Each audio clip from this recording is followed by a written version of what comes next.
With a closer analysis of the characters in the Harry Potter series, it is evident that there are some similarities between them and the important aspects of macroeconomics that keep the system at equilibrium.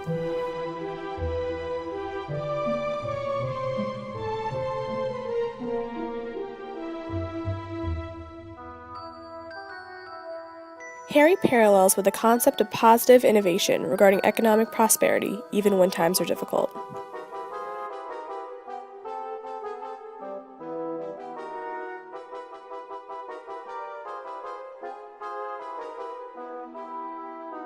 With the Dark Lord rising to power and the safety of humanity at stake, Harry empowers those around him to believe in themselves despite the odds.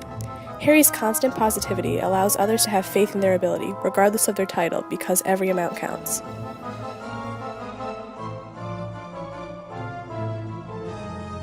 How did it get so bad? At least a decade, if not more, of both Republicans and Democrats in this state spending like crazy and taxing like crazy and borrowing like crazy. The Supreme Court in our state had to stop a previous governor from borrowing for current expenditures. And the legislature had to take the governor to court, and the court stopped them from borrowing for current expenditures. I mean, it was just crazy. And be honest with you, Steve, it was both parties. Both parties were engaged in it because the Republicans had control of the legislature in the beginning part of the last decade, and they engaged in it too. They engaged in raising public employee benefits for no reason and with no way to pay for it. So we all got involved in both parties in this crazy spending spree, thinking that good times were going to last forever, and they didn't. What are the dynamics that are playing into this? State tax revenues began to decline at every level: income tax, corporate business tax, sales tax.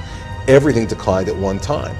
And so there was no way to paper this over, because in the times when revenues were better, we borrowed so much that we had no ability to borrow to help ourselves over a rough spot. We had maxed out the credit card there.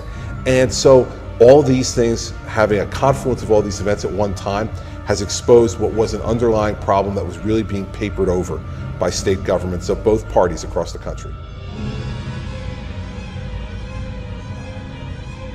Voldemort represents the evils in our modern-day society. In the Harry Potter universe, he seeks to undermine the good forces at work and seeks to spread misery and pain among those who oppose him. I can make bad things happen to people who are mean to me. I can make them hurt. I can speak to snakes too. They find me. Whisper things. Unicorn blood can sustain me.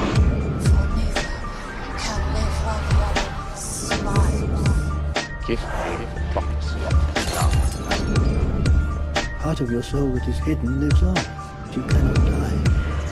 What really happened that mine 13 years ago? He is power-hungry and abides by his own rule.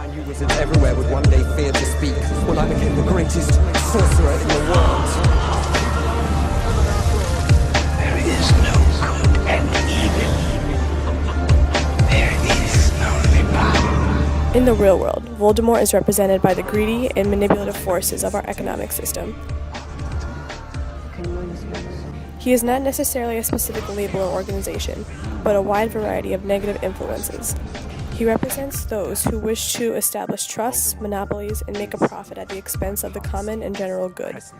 These negative forces often undermine our economic system, resulting with a wide range of illegal and disastrous options.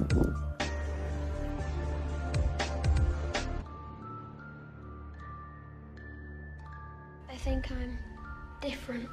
Or perhaps they're right. I'm not mad.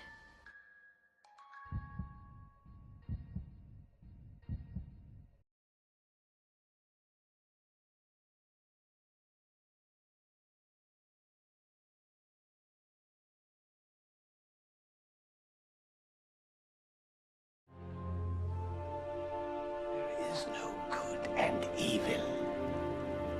There is only power. And those too weak to seek it.